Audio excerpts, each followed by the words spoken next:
Irrational का हम लोग को चेंज करते हैं। अभी तक जो भी क्वेश्चन हम लोगों ने पढ़ा था, ये पढ़ा था कि प्रूव करिए कि √3 एक इरेशनल नंबर है, √2 इरेशनल नंबर है, √5 इरेशनल नंबर है। इसको सॉल्व करने के जो मेथड्स हुआ करते थे वो डिफरेंट हुआ करते थे।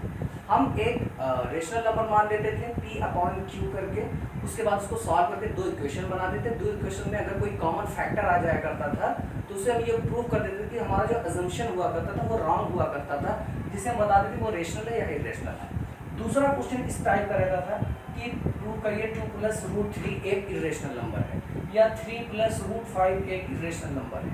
इसके भी अलग तरीके बताए थे सॉल्व करने के, कि इसको हम चाहे A/B मान सकते हैं, या P/Q मान सकते हैं, X/Y मान सकते हैं, या X मान कर भी सॉल्व कर लिया करते थे। ठीक है, लेकिन अब क्वेश्चन थोड़ा सा डिफरेंट है, ध्यान देने की कोशिश करिए। दो नंबर है यहाँ पर और दोनों में रूट लगा हुआ है।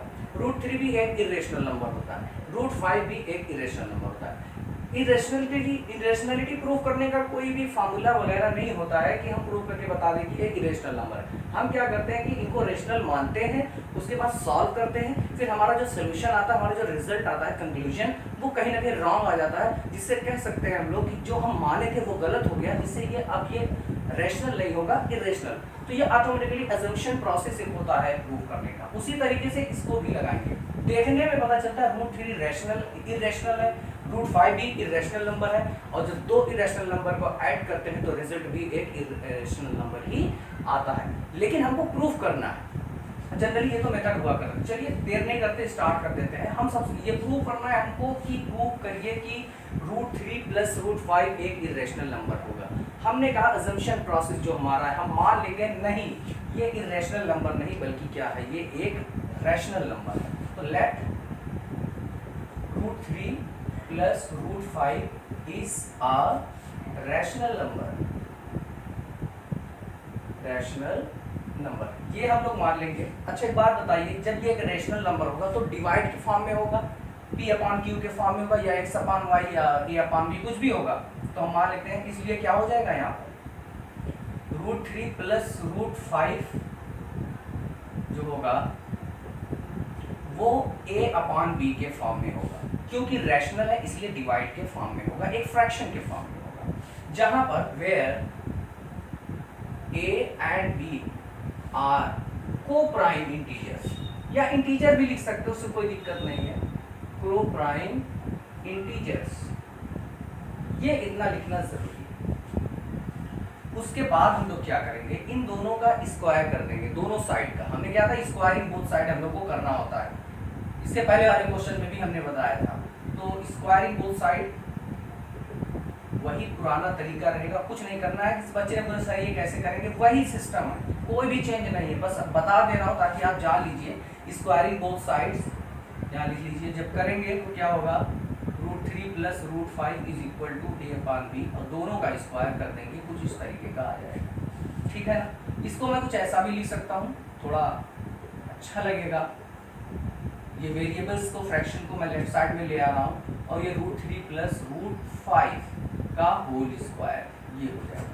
हाँ, स्क्वायर हटाएंगे तो A²/B² अलग अलग हो जाएगा, और A + B का होल स्क्वायर का फॉर्मूला A² यानी √3 का स्क्वायर 3 आएगा, √5 का स्क्वायर 5 आएगा, प्लस 2 × √3 × √5 यानी 2AB जो फॉर्मूला होता है। ये A²/B² as it is, 5 × 3 = 8 plus 2, और ये 5 × 3 = 15, √15 हो जाएगा। ये आप एक्सपोनेंट जानते होंगे, √A × √B अगर हम करते हैं तो √AB होता है, तो इस हिसाब से √5 × 3 15 हो जाएगा, √15। 8 को लेफ्ट में लाएंगे, A²/B² - 8 इज इक्वल टू 2√15। चलिए अब यहाँ पर थोड़ा सा देखते हैं इसको, मैं एलसीएम लूंगा, इसमें एलसीएम आएगा अपना B², ये A² आएगा यहाँ पर, और यहाँ पर ये आ जाएगा 8B² इज इक्वल टू 2√15। 2 को डिनोमिनेटर में ले आएंगे, अगर डिनोमिनेटर में ले आएंगे क्रॉस मल्टीप्लाई के हिसाब से देखेंगे, 2 फिर भी यहाँ आ सकता है, तो उसमें कोई चेंजेस नहीं होने वाले। 2 8A² - 8B² B², और ये 2 नीचे आके यहाँ लगा सकते हैं, कोई दिक्कत नहीं है। क्यों? क्योंकि 2 को जब क्रॉस मल्टीप्लाई करेंगे 2 यहाँ फिर से आ सकता है। अब आप क्या देख रहे हैं, ए बी हमने क्या माना था, इंटीजर है या को प्राइम इंटीजर है। देखिए ए अपने आप में एक रैशनल नंबर होता है, 8 भी एक रैशनल नंबर है, बी भी एक रैशनल नंबर है। अच्छा ए रैशनल होगा तो इसका स्क्वायर भी रैशनल होता है, ये प्रूफ हो चुका है। बी अगर रैशनल तो बी स्क्वायर भी एक रैशनल नंबर है, और दो रैशनल नंबर का सबट्रैक्शन एक रैशनल नंबर होगा, और ये इसका मतलब हुआ कि न्यूमरेटर एक रैशनल नंबर हो गया। Similarly denominator is also a rational number because 2b² is an integer. और किसी भी रैशनल नंबर में किसी भी रैशनल नंबर से जब डिवाइड करते हैं तो वो भी आंसर एक रैशनल नंबर आता है। तो कहने का मतलब ये जो लेफ्ट हैंड साइड है ना, लेफ्ट हैंड साइड ये आपका एक रैशनल नंबर है, लेकिन √15 एक इर्रेशनल नंबर होता है। ये जो राइट हैंड साइड है ना, ये इर्रेशनल नंबर होता है, इर्रेशनल नंबर। तो एक बात बताइए, क्या रैशनल नंबर कभी इर्रेशनल के बराबर हो सकता है? बिल्कुल नहीं हो सकता। तो जब ये बराबर नहीं हो सकता यानी हम गलत यहाँ पर हो गए, हम गलत प्रूफ किए। इसलिए हम कह सकते हैं जो हमने अज्यूम किया था कि √3 + √5 एक रैशनल नंबर मान लेते हैं, तो अब जो left hand side right hand side बराबर नहीं आ तो यहाँ पर एक कॉन्ट्रडिक्शन हमारा हो जा रहा है, एक मतभेद यहाँ पर आ जा रहा है, जिसकी वजह से हमारा अजम्पशन रॉन्ग हो जा रहा है। और ये हम कह सकते हैं √3 + √5 एक रैशनल नंबर नहीं बल्कि एक इर्रेशनल नंबर होगा। तो यहाँ पर हम ये लिख सकते हैं कि देयर इज इतना लिखना जरूरी होता है, there is a contradiction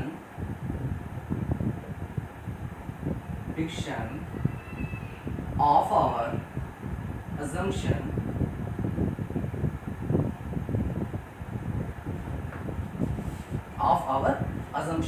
therefore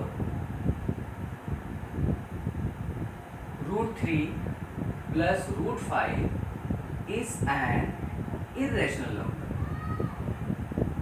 फिर से समझ लीजिए, यहाँ पर लेफ्ट हैंड साइड रेशनल है, राइट हैंड साइड इर्रेशनल है। हालांकि अगर लेफ्ट हैंड साइड रेशनल है तो ये भी रेशनल होना चाहिए, लेकिन हकीकत में √15 इर्रेशनल होता है। तो जब ये रेशनल है और ये इर्रेशनल है, क्या दोनों कभी बराबर हो सकते हैं? नहीं हो सकते। जब नहीं हो सकते, जो हमने माना था अब वो गलत हो गया।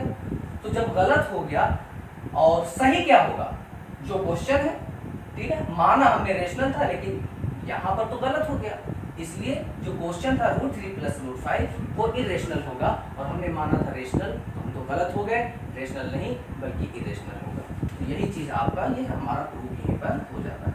उम्मीद है ये वीडियो समझ में आई होगी। इसके बाद एक क्वेश्चन और आता है, नेक्स्ट वीडियो में हम उसको भी बताएंगे। आपका रेशनल और इर्रेशनलिटी पूरा क्लियर हो जाएगा। इसमें का क्वेश्चन जरूर एग्जाम में आता है, 100% आता ही आता है। तो कोशिश करिएगा, इसका बार बार रिवीजन करिएगा, जितना रिवीजन करेंगे उतना आपको समझ में आएगा। तब तक आप इजाज़त दीजिए हमें। Thank you so much. और हाँ, सब्सक्राइब और शेयर करना मत भूलिए।